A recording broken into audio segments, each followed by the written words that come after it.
శ్రీరామచంద్ర పరబ్రహ్మణే నమః. రామాయణాన్ని మనందరికీ తెలిసి ఆది కవి వాల్మీకి రాశాడు సంస్కృత భాషలో. మొత్తం 24,000 శ్లోకాలతో 7 కాండాలతో ఉండేటువంటిది వాల్మీకి రచించినటువంటి శ్రీమద్ రామాయణం. ఇది అందరికీ తెలిసిందే.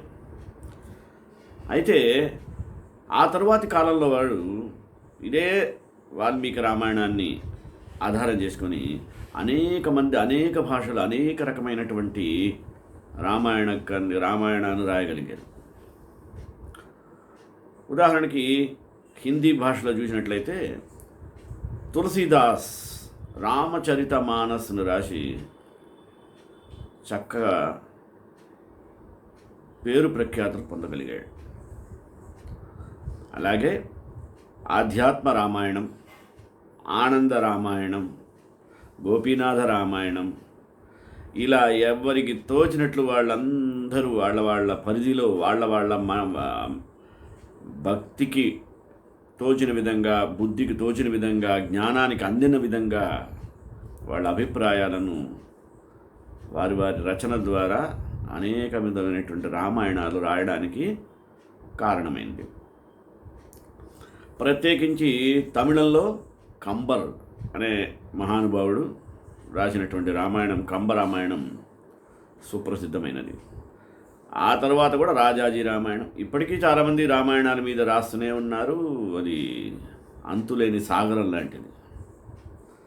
సముద్రం ఈదటం అంత సులభమా? రామాయణాన్ని గురించి రాయకుండా ఉండటం కూడా అంతే కష్టం. రాస్తూనే ఉంటారు. అది సులభం కాదు వదిలిపెట్టడం. రామాయణ రచన వదిలిపెట్టడం, సముద్రాన్ని దాటడం ఒకటే. కనుక అటువంటి రామాయణాన్ని ప్రతి ఒక్క భాషలో కూడా చక్కగా వారి శైలిలో వాళ్ళు రాసి జనాలను ఆకర్షించగలిగారంటే అది వారి యొక్క గొప్పతనం మాత్రమే కాదు సుమి, ఆ రామాయణ కథలో ఉండేటువంటి ఆ రామ సీతారామ లక్ష్మణుల వైభవమే, హనుమద్ వైభవమే.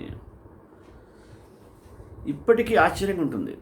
రామాయణ గురించి ఎన్నిసార్లు విన్నా విసుగు అనిపించదు, కొత్తగానే ఉంటుంటుంది. నాకైతే అలా అనిపిస్తుంది. రామాయణం ఎప్పుడు వింటున్నా కొత్తగానే ఉంటుంది.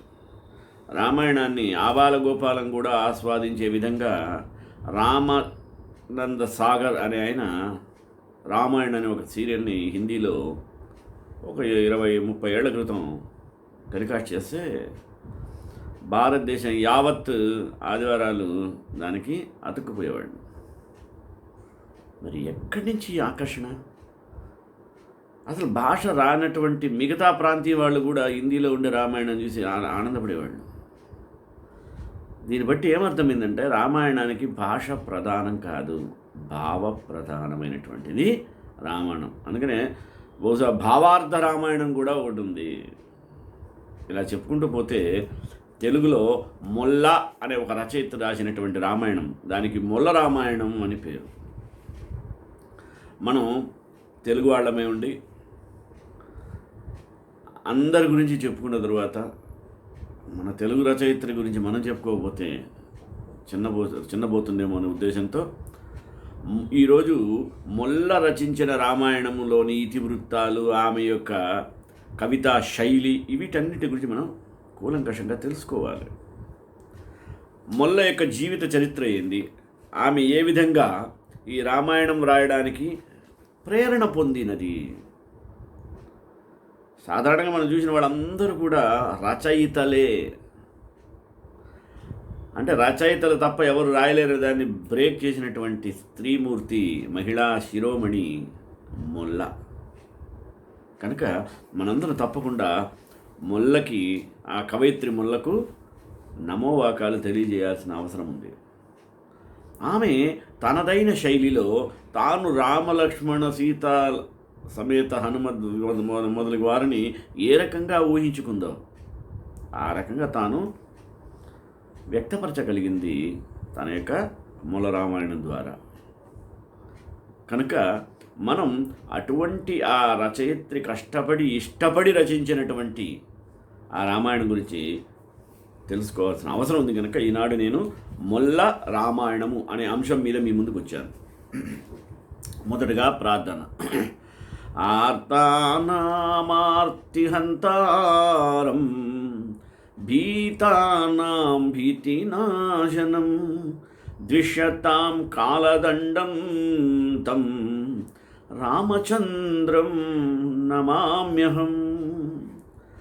ఆతుకూరి మొల్ల ఆమె అసలు పూర్తి పేరు 1440-1530 మధ్యకాలంలో, అంటే 16వ శతాబ్దపు తెలుగు కవయిత్రి ఆమె. తెలుగులో మొల్ల రామాయణంగా ప్రసిద్ధి చెందిన రామాయణాన్ని రాసింది ఆమె. ఈమె కుమ్మరి కుటుంబంలో జన్మించినటువంటి వనిత. మొల్ల శ్రీకృష్ణదేవరాయల సమయంలోనది, అనగా 16వ శతాబ్దంలో ఉన్నది అని చెప్పబడుతుంది చరిత్రకారులచే. మొల్ల శైలి చాలా సరళమైనది, రమణీయమైనది కూడా. ఇంకా ఆ మొల్ల యొక్క జీవితకాలం గురించి తెలుసుకుందాం.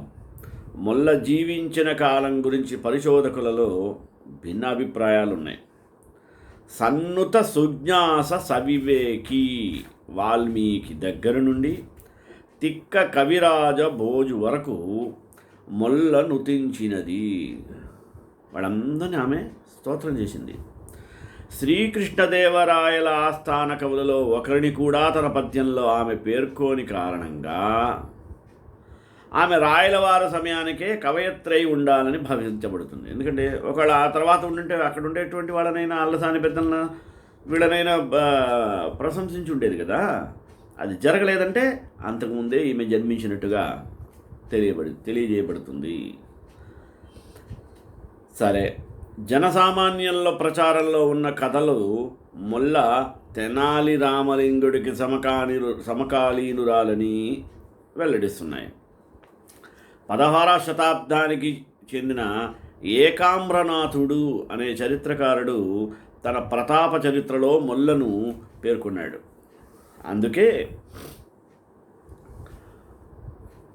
ఆమె సుమారు 1581కి ముందుగా జీవించి ఉండేది అనిపిస్తుంది అన్నాడు ఆయన. ఆమె తిక్కన సోమయాజికి, భాస్కరునికి, ప్రతాపరుద్రునికి సమకాలీనురాలు అని కూడా అనుకోవచ్చు. ఈమె కులావంశ సంజాత. ఇంటి పేరు ఆతుకూరివారు.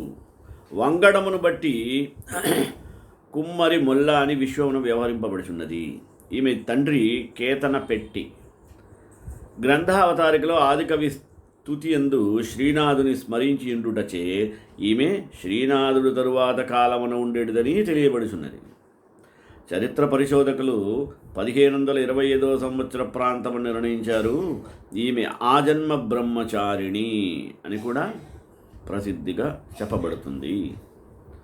ఈమె స్వస్థల గురించి చెప్పుకోవాలంటే కడప జిల్లా గోపవరం మండలం, గోపవరం గ్రామం. ఈ గ్రామం కడప పట్టణానికి సుమారు 56 కిలోమీటర్ దూరంలో ఉంది. బద్వేలకు 5 కిలోమీటర్ దూరంలో ఉంటుంది. ఈ ప్రాంతమునకు చెందినదని మొల్ల రామాయణంలో ఈ క్రింది పద్యం, ఇప్పుడు చెప్పబోయే పద్యం ద్వారా తెలుసుకోవచ్చు. గావ్య సంపద క్రియలు నిఘంటువులును గ్రామం లేవియు నెరుంగ విఖ్యాత గోపవరపు శ్రీకంఠమల్లేశువరము చేత నిరిగవిత్వంబు చెప్పక నేర్చుకొంటి.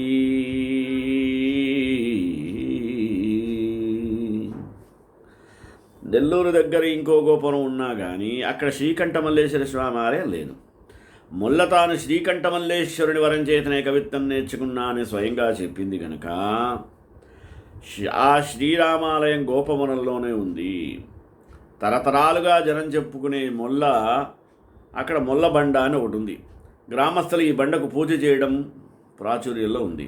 శ్రీకృష్ణదేవరాయలు ఈ గోపవనంలో బస చేసినట్లుగా స్థానికులు చెప్పుకుంటూ ఉంటారు. మొల్ల పూర్వీకులు ఆత్మకూరు చెంది ఉంటారని, అందుకే ఆతుకూరు ఇంటి పేరు అయిందని కొందరు అభిప్రాయపడుతుంటారు. కుమ్మరి కులానికి చెందిన మొల్ల ఈ ప్రాంతానికి చెందినదనడానికి గోపవరం దగ్గర కుమ్మరి కులాల వారు ఉన్నారు. మొల్ల నివసించిన ఇల్లుగా గోపవరంలో పాడుబడిన ఇల్లు ఉంది. పెద్దన తెనాలి రామలింగుడు కూడా గోపవరం వచ్చి మహాభక్తురాలైన కవయిత్రి మొల్లగారిని దర్శించినట్లు ఆమెపై చేసిన దూషను మన్నించవలసిందిగా ప్రాధేయపడ్డారని కూడా తెలియబడుతున్నది. వాంగ్మయ మూలాల ఆధారంగా మొల్ల స్వతంత్ర భావాలను కలిగి ఉండేదని, చిన్నతనంలోనే తల్లిని కోల్పోగా తండ్రి కేశన శెట్టి గారు ఈమెను గారాభంగా పెంచాడని తెలియజేయబడుతుంది. ఈమెకు తండ్రి అంటే అపారమైనటువంటి ఇష్టం, ప్రేమ. చివరిదాకా తండ్రి యొక్క ఇంటి పేరునే ఉపయోగించడం మూలాన మొల్ల పెళ్లి చేసుకోలేదనే అనుకోవచ్చును. ఇక మొల్ల రామాయణం గురించి చెప్పుకుందాం. మొల్ల రామాయణంలో 6 కాండలు 138 పద్యములతో కూడుకున్నది. ఈ కావ్యను మొల్ల కేవలం 5 రోజుల్లో వ్రాసినదని ప్రతీతి. వండర్. మొల్ల రచన ఆనాటి పద్ధతికి విరుద్ధంగా వాడుక భాషకు దగ్గరగా ఉంటుంది. ఓ శైలికి ఉదాహరణ చూద్దాం. జడలు దాలిచి తపస్సుల సందమునను, తమ్ముడును తాను ఘోర దుర్గములందు, కూరగాయలు కూడుగా కూడుచున్నట్టి, రాముడే రీతి లంకకు రాగలండు. విశేషాలు ఏంటంటే, తనకు శాస్త్రీయమైనటువంటి కవిత్వ జ్ఞానం లేదని, భగవద్దత్తమైనటువంటి వరప్రసాదం వల్లనే కవిత్వం చెబుతున్నానని ఆమె అన్నది. కానీ ఆమె అనేక సంస్కృత తెలుగు పూర్వకవులను ప్రస్తుతించిన విధం చూస్తే ఆమెకు వారి రచనలతో గణనీయమైన పరిచయం ఉండాలనిపిస్తుంది. తనకు పాండిత్యం లేదని మొల్ల వ్రాసినది మరి సంస్కృతిలో భాగమైన అణుకువ, విధేయత వంటి లక్షణాల కారణంగానే తప్ప వేరే కాదని స్త్రీ రచయిత్రుల చరిత్ర వ్రాసిన నిడదవోలు మాలతి భావించారు.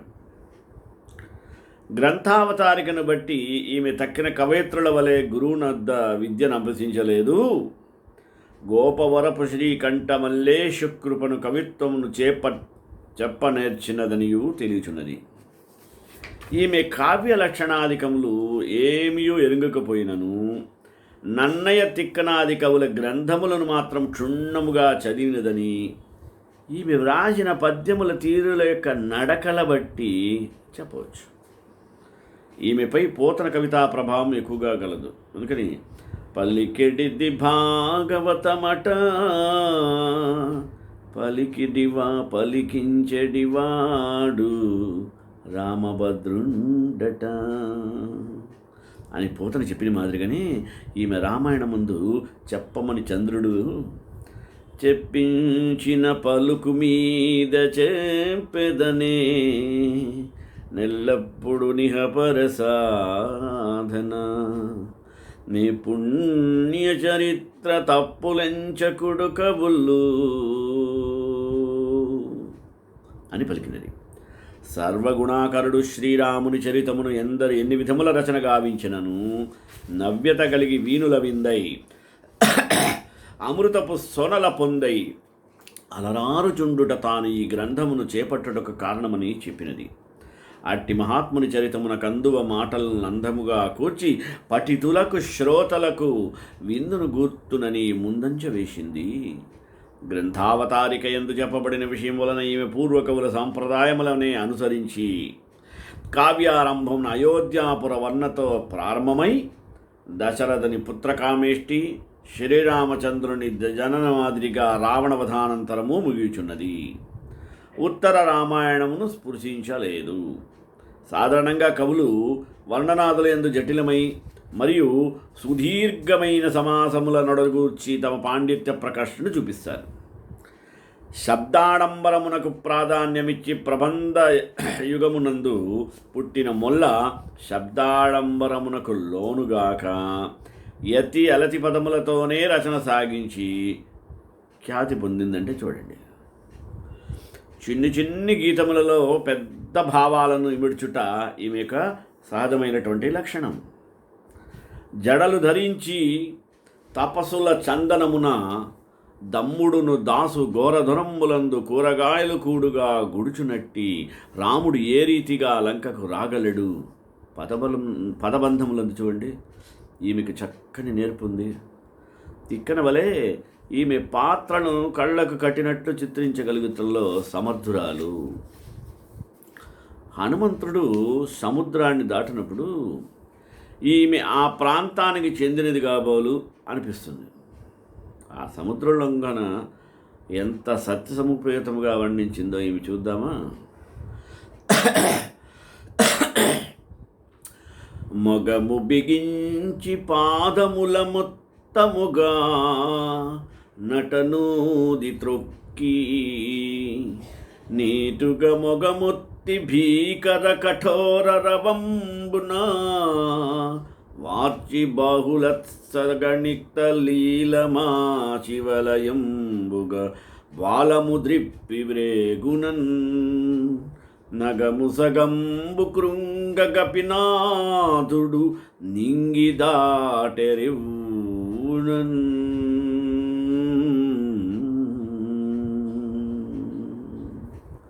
మన దేశ సంస్కృతిలో రామాయణ ఇతిహాసాలకు జాతీయ స్థాయి గౌరవం ఉంది. ఈ ఇతిహాసాల్లో సదాచారం, నీతి నియమాలు, ధర్మనిరతి, భక్తి, జ్ఞాన వైరాగ్యాలన్ని చోట్ల కనిపిస్తాయి. కార్యసాధనలో వ్యక్తిగత సుఖాలను పరిత్యజించి సత్యధర్మ న్యాయ సదాచారాలకు ప్రాధాన్యమివ్వడం ముఖ్యమనే విషయాన్ని రామాయణం ప్రబోధిస్తుంది. విశ్వకళ్యాణ భావన, సద్గుణ వృద్ధి, సత్యపాలన, సన్మార్గం, గమనం, దానగుణం, ఆత్మవిశ్వాసం, సక్రమమైన ధనార్జన, క్రోధనాశనం, సోదరి ప్రేమ, శాంతి మొదలైన మానవతా విలువలకు రామాయణం పట్టుకొమ్మగా నిలుస్తుంది. సామాజిక వికాసానికి, సంస్కృత పరిరక్షణకు, మంచి మానవ సంబంధాలను ప్రస్ఫుటం చేస్తూ జనుల మధ్య స్నేహభావాన్ని పెంపొందించి జాతి సమైక్యతకు దోహదం చేసే సందేశాలను రామాయణం మనకు అందిస్తుంది.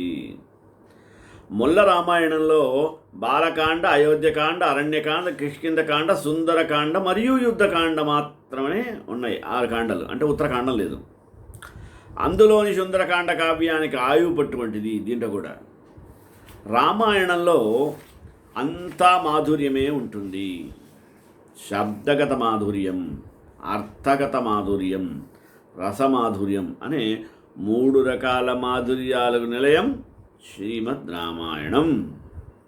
ఇంకా మొల్ల యొక్క కవితా రీతి మనం చెప్పుకోవాల్సిందే. ఎందుకంటే అది ఒక విధమైనటువంటి పద్ధతిని అనుసరించి చక్కగా ఉండేటువంటి పరంపర.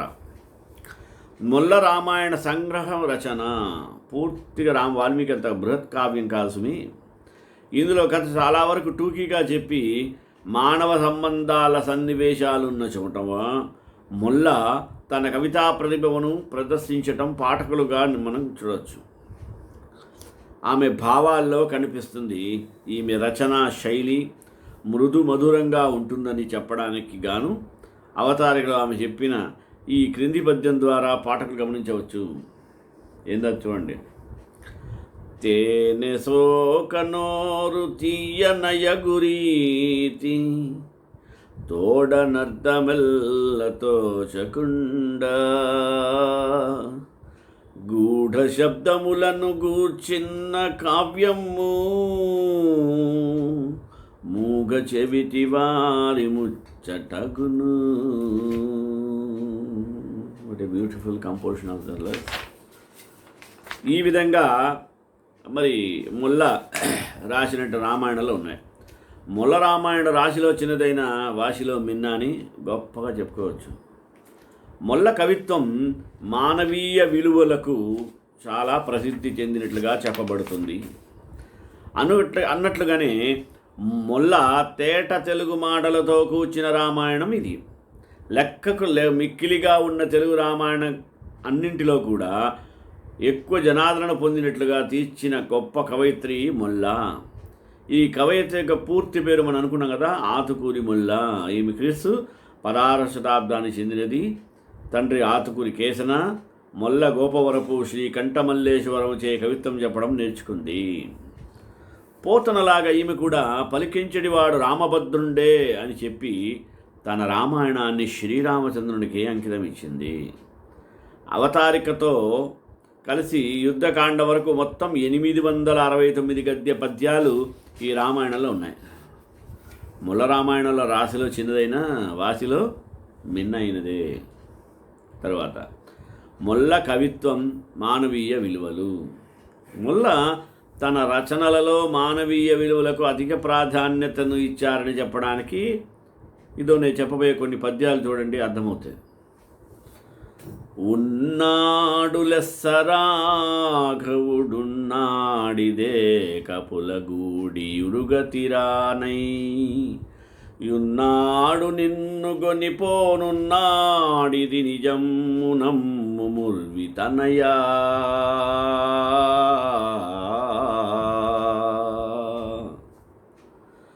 లంకానగరంలో అశోకవనంలో శింశుపావృక్షం క్రింద సీతమ్మ తల్లి రాక్షసుల చెరలో అనేక రకాలైనటువంటి ఇక్కట్లు పడుతూ శ్రీరామచంద్రుని గురించి ఆందోళన చెందుతున్న సీతమ్మ తల్లిని హనుమంతుడు ఆ చెట్టుపై నుండి చూచి ఆమెకు ధైర్యం చెప్పే సందర్భంలో ఈ పైన ఉదహరించిన పద్యాన్ని చూడండి.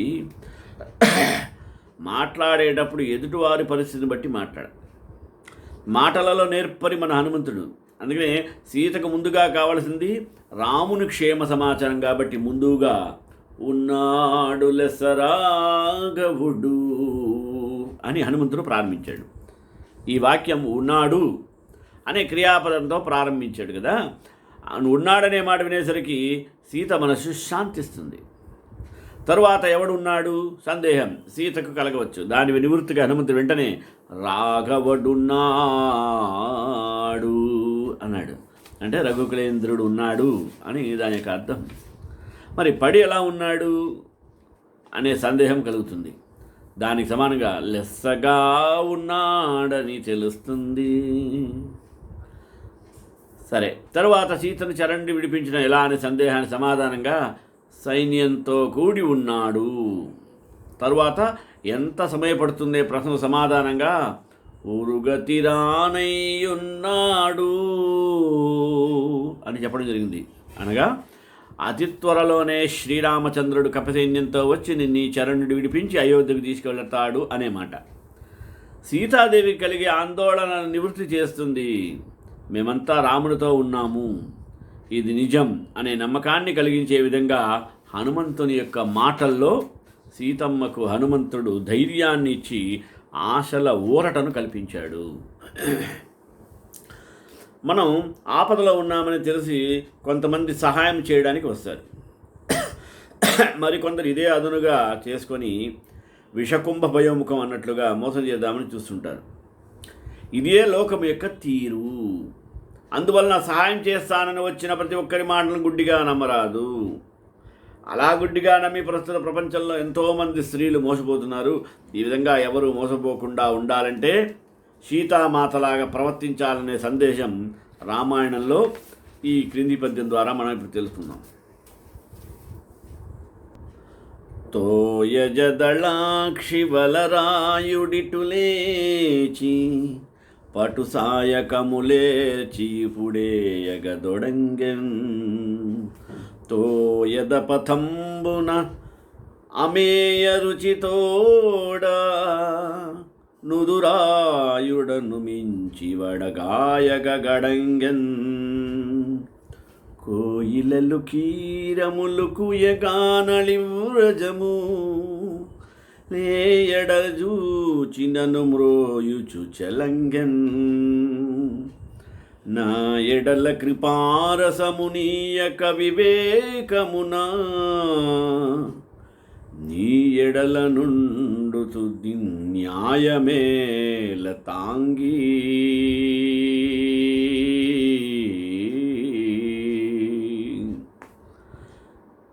రామాయణంలో చక్కటి సందేశం.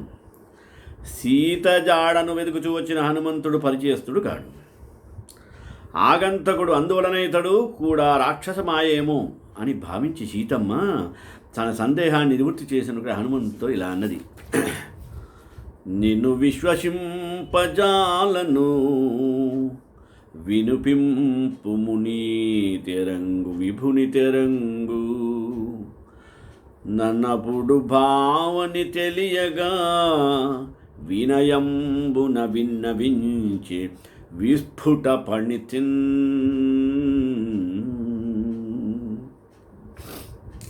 రామునిడా గురించి నిను రావణెడెత్తుచుకువేళ, నీహేమ విభూషణావళులనే పడరుష్య మహాద్రి వైచిసన్.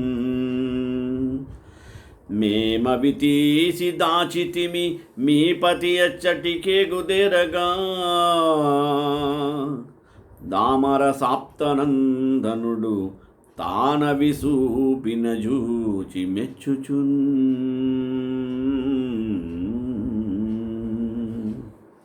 సీతాదేవి మొహమాటం లేకుండా హనుమంతునితో నిన్ను నమ్మలేకపోతున్నానని సంకోచంగా చెప్పింది. ఎదుటివారి మాటలను ఖండించడం చాలా కష్టమైన విషయం.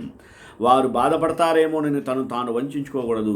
తాను అనుకున్నది చెప్పి తీరాలి. అందుకే సీతాదేవి ఎన్ని కష్టాల్లో ఉన్నప్పటికీ ముక్కుసూటిగా హనుమంతునితో నేను నిన్ను నమ్మలేకపోతున్నాను అని చెప్పి వాపోయింది. అయితే హనుమంతుని మాటల్లో సీత నమ్మగల నిజము కూడా కలదు కనుక శ్రీరామచంద్రుడి గురించి నాకు సవివరముగా వినిపించమని వినయంగా కోరింది. హనుమంతుడు తనను గూర్చి రాముని గూర్చి నమ్మకం కలిగే విధంగా సీతకు వివరించాడు. అదే సందర్భంలో హనుమంతుడు, అమ్మ ఇప్పుడే నేను అయోధ్యకు తీసుకుని వెళతాను, నా వీపు పైన కూర్చోమని చెప్పాడు. అప్పుడు సీతాదేవి ఎన్ని కష్టాలలో ఉన్నప్పటికీ తన ఆత్మాభిమానంతో కూడిన మానవీయ విలువలను గూర్చి ఆతుకూరి ముల్ల తనదైన శైలిలో రచించి అందరి ప్రశంసలు పొందింది. హనుమతో సీతాదేవి పలికిన సందర్భం ఎలా ఉంది చూడండి. నీవంత వాడవగుదువు నీ వెంటనే వత్తునేని నెగడవు కీర్తుల్, రావణు కంటెను మిక్కిలి భూవరుండేదంగయండ్రు బుధను తదరిత. అదీనుగాక రామచంద్రునిన్ తప్ప నితరులనంటుదానంగాను, కావున నీతో రాధగదు మరియును. దొంగిలి తెచ్చిన దైత్యుని సంగడులగువాని వారి సాహసమొప్పన్, సంగర ముఖమున జంపక దొంగిలి కొని పోవదగునె దొరలకు నెందున్. ఓ హనుమా, నీవంతటి సమర్థుడవే, కానీ నీ వెంట నేను వస్తే రామునికి అపకీర్తి కలుగుతుంది.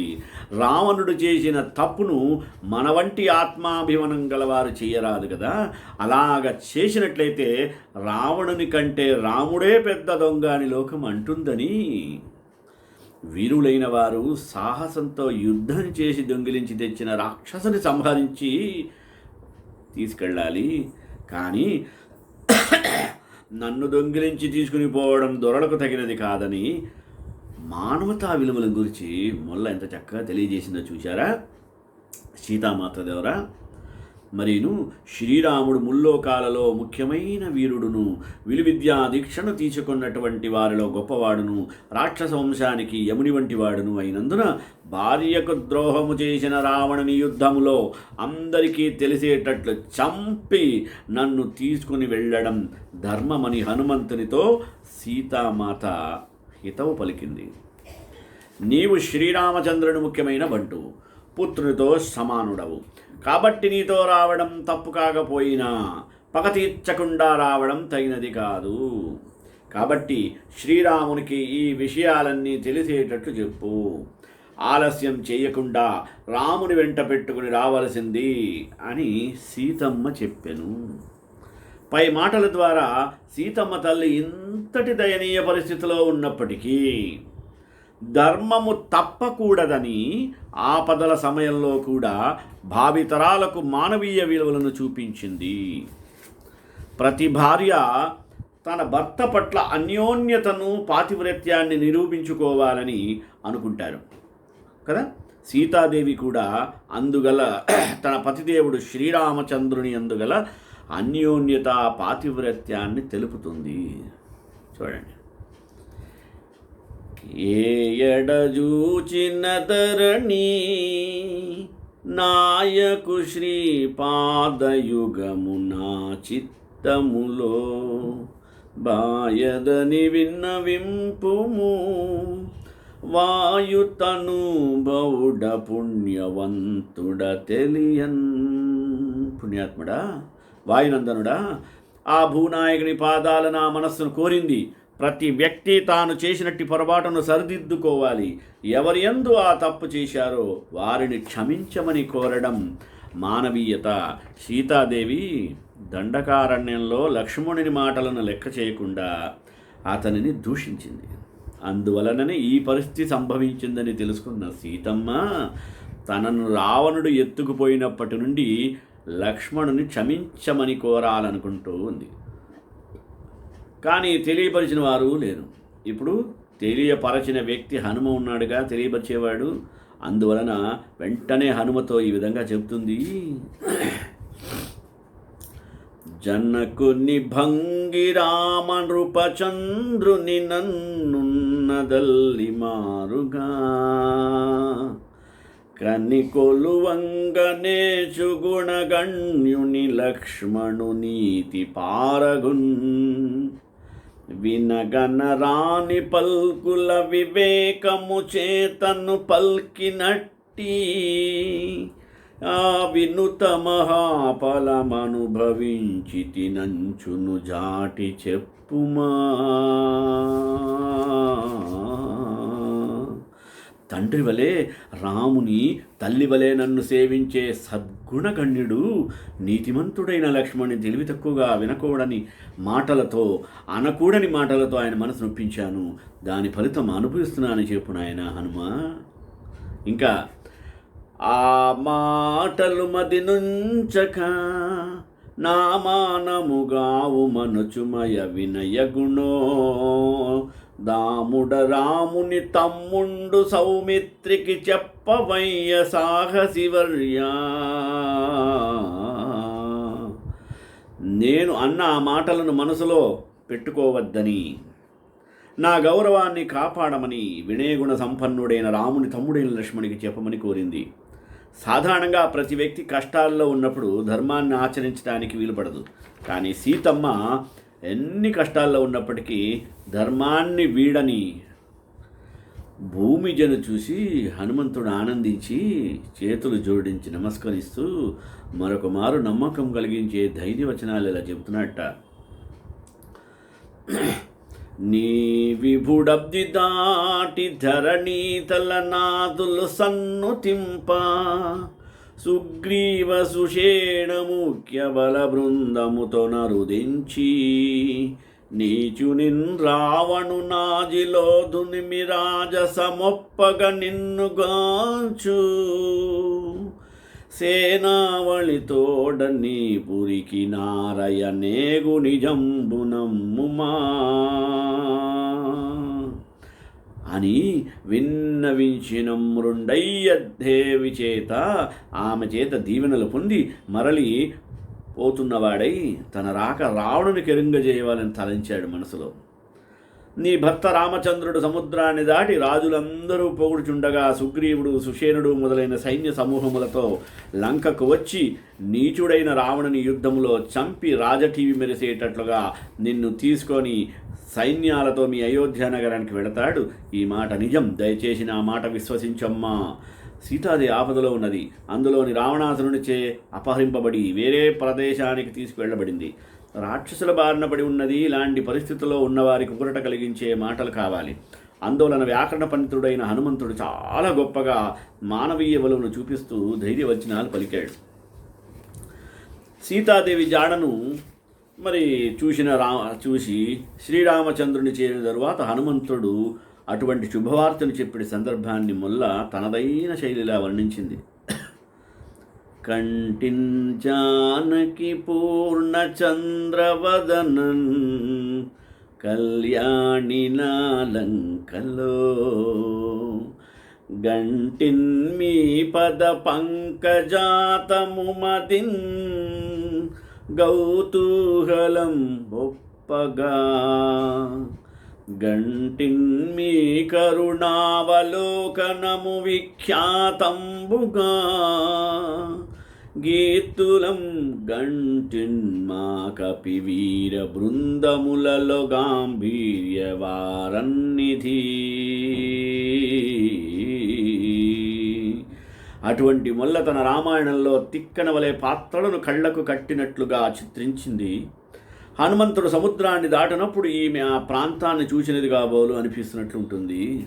ఈ విధముగా రామచరితామృతాన్ని ఆతుకూరి మొల్ల అందరికీ అర్థమయ్యే రీతిలో రచించి తరించిన దివ్యవనిత ఆమెకి నమోవాక తెలియజేసుకుందాం. శ్రీకాంతాయ కళ్యాణ నిదే నిదేద్రాం శ్రీ వెంకటనివాసాయ శ్రీనివాసాయ మంగళం మంగళాశాసనపై మదాచార్య పురోగమే సర్వేశ పురైరాచార్య సత్కృతాయాస్తు మంగళం.